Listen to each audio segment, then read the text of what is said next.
বাচ্চার কবর তো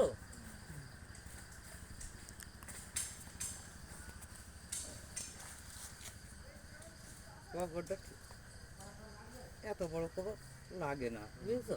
তারপরে খোলা যায় না একেবারে ছোট কবর, আর ছোট মানে 7 মাসে বাচ্চা। হ্যাঁ, এছাড়া বড় হয় নাকি কবর বলো? এইটাই বড়। কবর না খুললেও হয়। হ্যাঁ, না কবর তারপর খুঁড়ি দিলে এটা ভালো হয়ে যাবে, গর্ত খুঁড়ে একদম কবরের মতো হয়েছে জিনিসটা, সুন্দর হইল না ছোট বাচ্চা। গর্ত মতো আছে কিন্তু সুন্দর হয়েছে, এত বড় মাছের কবরে ছাড়া ভালো হয়েছে। নিষ্পাপ, এর কোনো ওই পাপ জায়গাটা নেই। মাটি এই দিয়ে যাবে। নিষ্পাপ বাচ্চা নাই। চাচা, এই দুনিয়ায় সব থেকে মানে ভাগ্যবান মানুষ। ও মা, এই সন্তানই পার করবে পাগল। পিতামাতার জন্য ওর এই সন্তান পার করবে, আমাদের মেয়েরা হয়ে মারা গেল, সে তো নিষ্পাপ। এই সন্তান ওর পার করবে এমন দিন আছে, পিতামাতার জন্য কিন্তু সন্তানের জন্য কিছু করতে রাব্বা, হবে।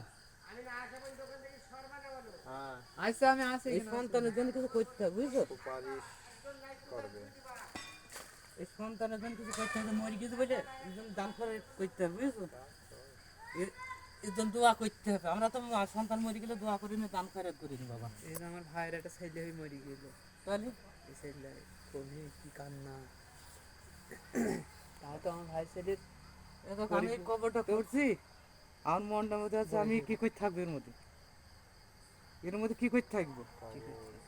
হ্যাঁ, এখানে আসার আগে সব কিছু ঠিক কি করতে হবে, চাচা, কি একটা জীবন, এখানে আসতেই হবে।